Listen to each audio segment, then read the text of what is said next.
मैं पंडित भेरू को बड़ी मुश्किल से कायल कर सका था कि उसे बाहर निकलने में कोई खतरा नहीं है। उसे किसी किस्म के मेकअप की जरूरत नहीं। इस हुलिये में उसे कोई भी नहीं पहचान सकेगा। 2 दिन तक हम सुमित्रा के जरिए नागराज के बारे में मालूमात हासिल करते रहे और फिर तीसरे रोज शाम को हम अपने मिशन पर रवाना हो गए। मैं, पंडित भेरू, हमारे साथ राधा और सुमित्रा भी थी। होटल हिल्टन तक पहुंचने में हमें ज्यादा देर न लगी। नागराज, गोपाल, पंडित अमरेश और बेला के साथ उस होटल की तीसरी मंजिल के एक स्वीट में पनाह लिए हुए था और आज हमने उस पर हमला करने का प्रोग्राम बना लिया था। हॉल में बड़ी रौनक थी। जयपुर से आई हुई रक्कासा फन का मुजाहरा कर रही थी। भेरू और राधा एक मेज पर बैठे थे। मैं सुमित्रा के साथ दूसरी मेज पर बैठा हुआ था। कॉफी पीने के बाद मैंने भेरू को इशारा किया। वो राधा के साथ उठकर ऊपर जाने वाले जीने की तरफ चला गया। उसके 5 मिनट के बाद मैं और सुमित्रा भी उठकर लॉबी में आ गए और लिफ्ट में सवार होकर चौथी मंजिल पर पहुंच गए। वहां से सीढ़ियों के जरिए तीसरी मंजिल पर आ गए और फिर ठीक उस वक्त दूसरी लिफ्ट का दरवाजा खुला। 2 आदमी बाहर निकले। दोनों के हाथों में कैराकॉफ राइफलें थीं। लिफ्ट से निकलते ही उन्होंने हमें राइफलों की जद पर ले लिया और हमें धकेलते हुए दोबारा लिफ्ट में घुस गए। 6ठी मंजिल पर हम लिफ्ट से बाहर निकले। इस दौरान में उनमें से एक आदमी मेरी तलाशी लेकर मेरा पिस्तौल अपने कब्जे में कर चुका था। राहदारी सुनसान पड़ी थी। वो हमें लेकर आखिरी दरवाजे के सामने रुक गए। हल्की सी दस्तक देते ही दरवाजा खुल गया और फिर अंदर दाखिल होते ही मेरे मुंह से गहरा सांस निकल गया। राधा और पंडित भी एक तरफ खड़े थे। उन्हें भी एक आदमी ने कैराकॉफ की जद पर ले रखा था। मेरी समझ में नहीं आ रहा था कि गड़बड़ कहाँ हुई थी। उन्होंने हमें कैसे पहचान लिया था। यहाँ जो कुछ भी हो रहा था उससे तो लगता था कि जैसे ये लोग पहले ही से हमारे इस्तकबाल के लिए तैयार खड़े थे। हमें भी पंडित भेरू और राधा के साथ खड़ा कर दिया गया। पंडित भेरू की हालत ऐसी थी जैसे मरने से पहले ही जान निकल रही हो। खौफ की शिद्दत से उसका चेहरा बिल्कुल सफेद हो रहा था। राधा और सुमित्रा की हालत भी उससे कुछ ज्यादा मुख्तलिफ नहीं थी। मेरा दिल भी कांप रहा था, लेकिन मैं ऐसा खौफजदा नहीं था कि मरने से पहले ही मर जाऊं। तकरीबन 2 मिनट के बाद एक वजनी दरवाजा खुला और नागराज बरामद हुआ। उसके साथ बेला भी थी। दोनों के होंठों पर मुस्कुराहट थी। नागराज के गले में स्याह रंग का एक नाग लहरा रहा था। नागराज मेरी तरफ देखते हुए बोला, तुम बहुत हिम्मत वाले हो, लेकिन कहीं न कहीं पहुंचकर तो हिम्मत जवाब दे ही जाती है। तुमने मेरे सारे आदमियों को एक एक करके खत्म कर दिया, मगर आज मेरे कब्जे में आ गए हो और मेरे लिए ये सौदा महंगा नहीं है। वो चंद लम्हों को खामोश हुआ, फिर बोला, तुमने मुझे तबाह करने में कोई कसर नहीं छोड़ी। मुझे अपनी साख बहाल करने में बरसों लग जाएंगे, लेकिन मुझे अफसोस होगा कि वो सब कुछ देखने के लिए तुम जिंदा नहीं रहोगे। मैं तुम्हारे ही आदमियों के जरिए तुम्हारी कौम पर ऐसा अजाब नाजिल करूंगा कि तारीख भी उसे नहीं भूल सकेगी। बहरहाल मेरे पास ज्यादा वक्त नहीं है। सबसे पहले मैं तुम्हारे सामने तुम्हारे उन साथियों को वो इंजेक्शन दूंगा जो इन्हें तड़पा तड़पा कर खत्म करेंगे। ये मेरा आखिरी तजुर्बा होगा और इसके बाद इनकी प्रोडक्शन शुरू हो जाएगी। गोपाल पंडित अमरेश के साथ उस दरवाजे से बरामद हुआ। नागराज के इशारे पर पंडित अमरेश ने राधा को गिरफ्त में ले लिया। खौफ की शिद्दत से राधा नीम जान हो रही थी। वो चीखते हुए अपने आप को छुड़ाने की कोशिश करने लगी, मगर पंडित अमरेश की गिरफ्त में वो चिड़िया की तरह फड़फड़ा कर रह गई। गोपाल इंजेक्शन लेकर आगे बढ़ा। उसने नीडल राधा के पेट में पेवस्त करके पिस्टन दबा दिया। राधा चीख उठी। गोपाल ने नीडल एक झटके से बाहर खींच ली। एक लम्हे को यूं लगा जैसे राधा पुरसुकून हो गई हो, मगर उसकी आंखों में वहशत भरी हुई थी। पंडित अमरेश ने राधा को छोड़ दिया। राधा एक लम्हे को बेहिस्सो हरकत खड़ी रही, फिर यूं लगा जैसे उसके जिस्म में तनाव पैदा हो रहा हो। चेहरे से करबो अजियत के तासुरात उभरने लगे और फिर उसके मुंह से खौफनाक चीख निकली।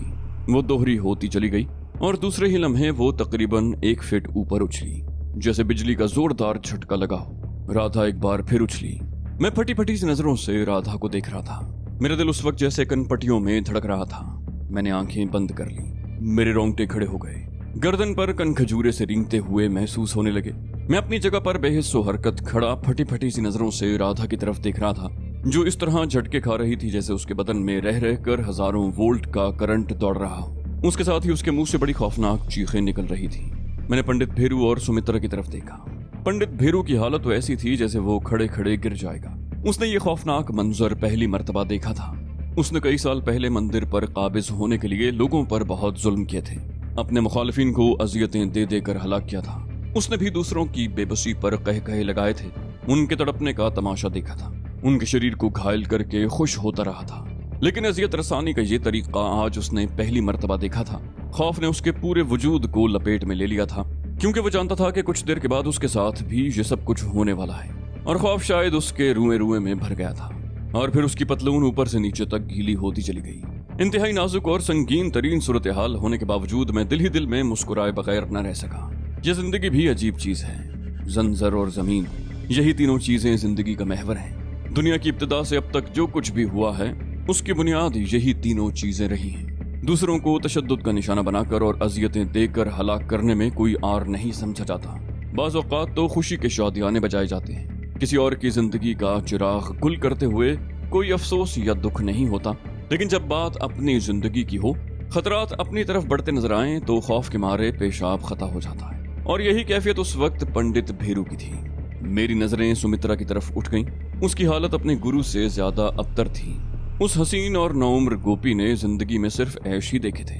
इस किस्म की सूरत हाल से कभी सामना नहीं हुआ होगा कि दूसरों को तड़पते हुए देखा जाए और जहन में ये ख्याल भी हो कि वो खुद भी इस खौफनाक अंजाम से दो चार होने वाली है। उसका चेहरा बिल्कुल सफेद हो रहा था, जैसे सारा खून किसी अनजानी और अनदेखी कुव्वत ने निचोड़ लिया हो। उसकी टांगें हौले हौले कांप रही थीं और लगता था कि अब गिरी कि तब गिरी। मेरा ख्याल दुरुस्त निकला। उसकी टांगों में खड़े रहने की सकत नहीं रही थी। वो आहिस्ता आहिस्ता नीचे झुकती चली गई। मैं एक बार फिर राधा की तरफ देखने लगा। वो कालीन पर पड़ी बार बार झटके खाकर गेंद की तरह उछल रही थी। उसका जिस्म कभी चाकू की तरह दोहरा हो जाता और कभी वो बिल्कुल सीधी हो जाती और तशन्नुज की तरह पूरे जिस्म में इस कदर शदीद तनाव होने लगता जैसे उसकी खाल फट जाएगी। उस वक्त वो औंधी पड़ी थी। एक जोरदार झटके से तकरीबन 1 फुट ऊपर उछली और नीचे गिरकर सीधी हो गई। अब उसके मुंह से चीखें नहीं निकल रही थी, मगर एक और चीज देखकर मैं कांप उठा। कई रोज पहले मैंने नागराज के चेले रवि पंडित को भी इसी इंजेक्शन से इसी तरह झटके खाकर और तड़पते हुए मरते देखा था। वो मौत भी बड़ी अजियतनाक और दूसरों के लिए इबरतनाक थी, मगर राधा उस वक्त जिस कैफियत से दो चार थी उसने मुझे तड़पा दिया था। राधा के मुंह, नाक और कानों से खून बहने लगा था। उसके चेहरे पर शदीद तनाव पैदा हो रहा था। आंखें हल्कों से उबली पड़ रही थी। तड़पने और झटके खाने के दौरान राधा ने अपनी कमीज भी फाड़ दी। पूरे जिस्म की खाल खिंच रही थी और फिर उसकी खाल चटकने लगी। उसमें इस तरह दरारें पड़ने लगी जैसे बरसों से कहत साली की शिकार बंजर और खुश्क जमीन चटक रही हो। मेरी मुट्ठियां भिंच गईं, दांत कचकचाने लगे। मैं गनमैनों की परवाह किए बगैर चीखता हुआ उसकी तरफ लपका, नागराज, मैं तुम्हें जिंदा नहीं छोड़ूंगा। एक गनमैन ने बड़ी तेजी से आगे बढ़कर कैराकॉफ राइफल का दस्ता मेरे सीने पर मारा। बोला, ए गुरु से दूर रहो वरना छलनी कर दूंगा। जरब खासी जोरदार थी। यूं लगा जैसे मेरी कोई पसली टूट गई हो। मैं कराहता हुआ लड़खड़ा कर गिरा। दोबारा उठकर नागराज की तरफ लपकना चाहता था कि उस शख्स ने राइफल की नाल मेरे सीने पर रख कर दबाव डालते हुए कहा, उस तरफ खड़े हो जाओ वरना। उसकी उंगली ट्रिगर पर थी। मामूली सा दबाव मेरी जिंदगी का खात्मा कर सकता था। जिंदगी खत्म हो गई तो सब कुछ खत्म हो जाएगा और मैं कुछ नहीं कर सकूंगा। नागराज को कोई नहीं रोक सकेगा। जिंदगी रहने की सूरत में कोई उम्मीद तो हो सकती थी, कोशिश तो की जा सकती थी। मेरे दिमाग में झक्कड़ से चल रहे थे। राधा की अजियतनाक मौत ने मेरे होशो हवास पर बिजली सी गिरा दी, लेकिन गनमैन की जान से मार देने की धमकी ने जैसे ये सोचने का मौका फराहम कर दिया कि मेरे लिए जिंदा रहना जरूरी था। इस तरह कम से कम मैं आखिरी लम्हों तक कोई जिद्दोजहद तो कर सकता था। वो उम्मीद का बहुत नाजुक सतार था जिसे मैंने थाम लिया। गनमैन एक बार फिर गुर्राया और मैं उठकर सुमित्रा के करीब खड़ा हो गया, जो अभी तक फर्श पर बैठी हुई थी। उसके जिस्म पर लर्जा सतारी था और मुझे हैरत थी कि वो अभी तक बेहोश क्यों नहीं हुई। मेरी मुट्ठियां अब भी भिंची हुई थी, दांत कचकचा रहे थे। मैंने एक बार फिर राधा की तरफ देखा। चेहरे पर खिंचाव की वजह से नक्श किसी हद तक बिगड़ गए थे। आंखें बाहर को निकली हुई सी लग रही थी। उसके बदन पर पड़ने वाली दरारों से खून रिसने लगा था। मेरी आंखों में खून उतर आया। मेरी मुट्ठियां इस सख्ती से भिंची हुई थी कि उंगलियों के जोड़ बिल्कुल सफेद पड़ गए। मैं जिस तरह गुस्सा बर्दाश्त कर रहा था वो कुछ मैं ही जानता था। मैं नागराज की तरफ देखकर चीखा, नागराज, तुम जहन में रख लो, तुम्हारी जिंदगी के दिन पूरे हो चुके हैं। मैंने जिस तरह राधा को तड़पते हुए देखा है, तुम्हें उससे ज्यादा तड़पा कर मारूंगा। तुम मौत मांगोगे, मगर तुम्हारी मौत इतनी आसान नहीं होने दूंगा। नागराज बोला, अपनी जबान पर काबू रख बालक, कहीं ऐसा ना हो कि हमारा मस्तक घूम जाए और हम तुम्हें वक्त से पहले नर्क में पहुंचा दें। उसकी आंखों से कहर बरस रहा था। वो एक हाथ से गले में लटके हुए स्याह नाग को मुसलसल सहला रहा था। बोला, हमारे इशारे पर तुम्हारे जीवन का अंत हो सकता है, मगर हम तुमको ऐसा नहीं करने दूंगा। तुम्हारी मौत इससे भी ज्यादा खौफनाक होगी। उसने राधा की लाश की तरफ इशारा किया, फिर बोला, आज हम बहुत खुश हैं उस रोज तुमने इस इंजेक्शन से रवि पंडित को मरते हुए देखा था और आज इस रंडी को भी मरते हुए देख लिया। कितना फर्क है दोनों की मौत में। रवि पंडित तो बेचारा बड़े आराम से मर गया था, मगर इसकी मौत से मजा आ गया। बहुत खुश हुआ हूं हमारा आखिरी तजुर्बा कामयाब हुआ। अब दुनिया की कोई ताकत हमको आगे बढ़ने से नहीं रोक सकती। तुम्हारे शहरों में सड़कों पर ऐसे मनाजिर जगह जगह नजर आएंगे। लोग इस तरह तड़पते और अपना खून बहाते रहेंगे और दुनिया को कोई डॉक्टर उनकी मदद नहीं कर सकेगा। अभी तो हम भी इसका इलाज दरियाफ्त नहीं कर सका हूं और हम इसकी जरूरत भी नहीं समझता। मैंने कहा मगर मैं तुम्हारे दिमाग का इलाज जरूर समझता हूं। तुम इंसानियत के दुश्मन हो। तुमने कभी ये नहीं सोचा कि कल को यही सब कुछ तुम्हारी कौम के साथ भी हो सकता है। तुम बेगुनाहों की जिंदगी से खेल रहे हो। अगर तुम्हें अपने आप पर इतना ही भरोसा है तो अपने इन चेलों से कहो कि राइफलें हटा लें। मैं 1 मिनट में तुम्हारा मस्तक दुरुस्त कर दूंगा। नागराज बोला, अब हम तुम्हारी बात का बुरा नहीं मानता हूं। मरने वाला हर शख्स ऐसी ही बातें करता है। तुम भी मरने वाले हो, लेकिन पहले मैं तुम्हें इन दोनों का तमाशा दिखाऊंगा, उसके बाद तुम्हारी बारी आएगी। वो खामोश हुआ, फिर पंडित भेरू की तरफ देखते हुए बोला, तूने तो खूब रूप बदला भेरू। पहले तो हम वाकई नहीं पहचान सका, मगर तुम्हारे उल्टे हाथ की छठी उंगली ने तुम्हारा भरम खोल दिया। नागराज की इस बात पर मैं चौंक गया। पहली मर्तबा पंडित भेरू से मेरी मुलाकात हुई थी तो उस वक्त मैंने उसके बाएं हाथ में छठी उंगली देखी थी। वो बहुत छोटी थी और 5वीं उंगली के साथ जुड़ी हुई थी। उसके बाद मैंने उस पर कभी तवज्जो नहीं दी। नागराज ने उसकी ये छठी उंगली पता नहीं कब देखी होगी, लेकिन इस छोटी सी उंगली से उसे पहचान लिया था। वो बोला, हम तो समझा था कि तुम भी मंदिर की आग में जलकर भस्म हो गए थे, मगर तुम तो जिंदा सलामत हमारे सामने खड़ा है, और वो भी फिरंगी बनकर। तुम जानते हो हम अपने दुश्मन को माफ नहीं करता हूं। तुम बच गए, इसका मतलब है तुम वहां से सारी दौलत भी निकाल ले गए थे। अब तुम मरेगा, मगर पहले वो सारी दौलत हमको देगा। हम जानता हूं उस मंदिर में बहुत दौलत थी, सोने की कई मूर्तियां थी जो हम तुमसे लूंगा।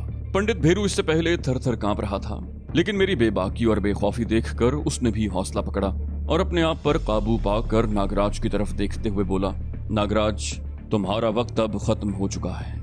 लोग तुम्हारे खिलाफ हो चुके हैं, सरकार भी तुम्हारे खिलाफ हो चुकी है। मेरी मौत पर न तो लोग खामोश होंगे और न सरकार। तुम बच नहीं सकोगे। तुम्हें अपने कर्मों की सजा जरूर मिलेगी। नागराज बोला, तुम्हारी लाश देखकर कोई विश्वास ही नहीं करेगा कि तुम पंडित भेरू हो। मुझे अचंबा है, तुमने ब्राह्मणों की गद्दी कैसे संभाल ली। भेरू ने भी तुर्की बतुर्की जवाब दिया, ब्राह्मण तो तुम भी नहीं हो, तुम भी नीच जाति के हो। मोची के बेटे जो लोगों के जूते गांठते गांठते पंडित नागराज बन गए। तुम जैसे बहरूपियों ने ही धर्म को नष्ट कर रखा है। अब यहाँ एक नई बहस शुरू हो गई थी।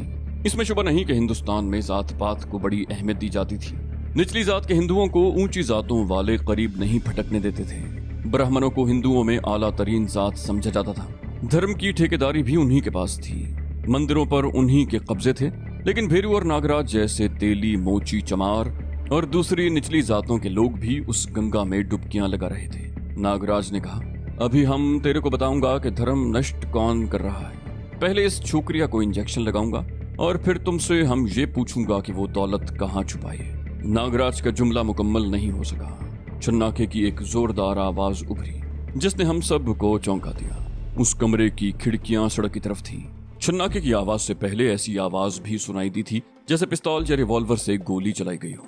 बेला और पंडित अमरेश तेजी से दूसरे कमरे में चले गए। खिड़की का वो शीशा गोली की आवाज से ही टूटा था।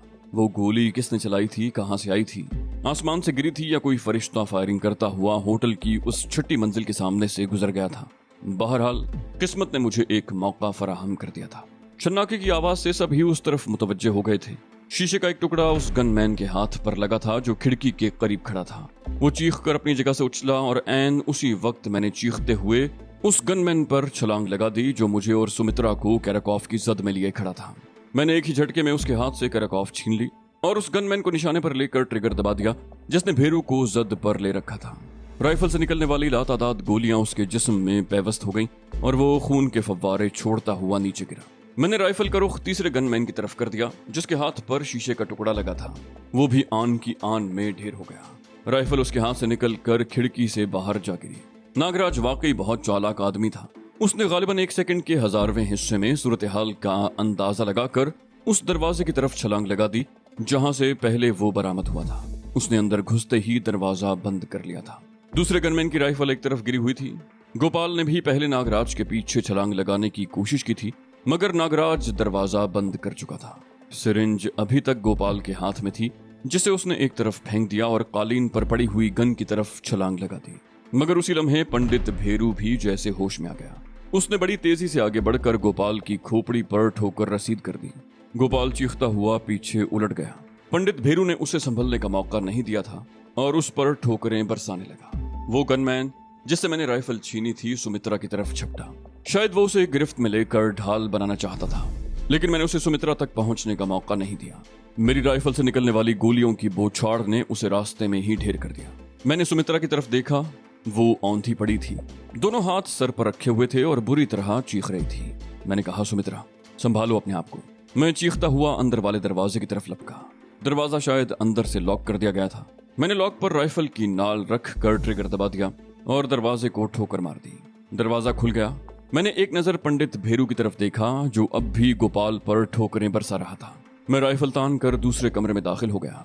ये बेडरूम था जो खाली था। अलबत्ता दाईं तरफ एक और दरवाजा था, उसे भी राइफल की गोली से खोलना पड़ा। दूसरी तरफ सिटिंग रूम था और सामने ही राहदारी की तरफ खुलने वाला दरवाजा था। ये दरवाजा चौपट खुला हुआ था। मैंने उस कमरे से निकलकर राहदारी में इधर उधर देखा। दाईं तरफ सामने वाली रो के एक कमरे का दरवाजा खुला हुआ था और एक औरत बाहर झांक रही थी। मुझे देखकर उसने दरवाजा बंद करने की कोशिश की, मगर मैं पहले ही उसके करीब पहुंच गया और दरवाजे में पैर फंसा दिया। मैंने चीख कर कहा, इस दरवाजे से एक आदमी निकला था, वो किधर गया है? औरत ने हकला कर एक तरफ इशारा किया, उस तरफ। मेरा पैर हटते ही उसने दरवाजा धड़ से बंद कर दिया। उस तरफ राहदारी के इख्तिताम पर मुख्तसर सी लॉबी और लिफ्ट्स थीं। उनसे जरा हटकर नीचे जाने के लिए जीना था। मैं लिफ्टों की तरफ दौड़ पड़ा, लेकिन निस्फ रास्ते में रुक गया। राहदारी में एक स्याह नाग रेंगता हुआ बड़ी तेजी से एक कमरे के दरवाजे की तरफ जा रहा था। ये वही नाग था जो कुछ देर पहले तक नागराज के गले का हार बना हुआ था। दौड़ते हुए शायद ये सांप गिर गया था। नागराज ने अपने आदमियों की परवाह नहीं की थी, उन्हें छोड़कर भाग निकला था। सांप की उसे क्या परवाह हो सकती थी? मैंने राइफल का रुख नीचे की तरफ करके ट्रिगर दबा दिया। सांप के परख जोड़ गए। मैं दौड़ता हुआ लिफ्ट के करीब पहुंच गया। रोशन नंबर बता रहे थे कि एक लिफ्ट नीचे जा रही है और दूसरी ऊपर आ रही थी, और इत्तेफाक से उस वक्त दोनों दरवाजों पर 2 के हिस्से रोशन थे। मैंने जीने पर आकर देखा, जीना भी सुनसान था। मुझे अंदाजा लगाने में दुश्वारी पेश नहीं आई कि नागराज लिफ्ट के जरिए नीचे जा चुका था। उसे रोकने का कोई जरिया नहीं था। अलबत्ता नीचे पहुंचकर वो हमारे लिए मसला पैदा कर सकता था। मैंने कमरे की तरफ दौड़ लगा दी।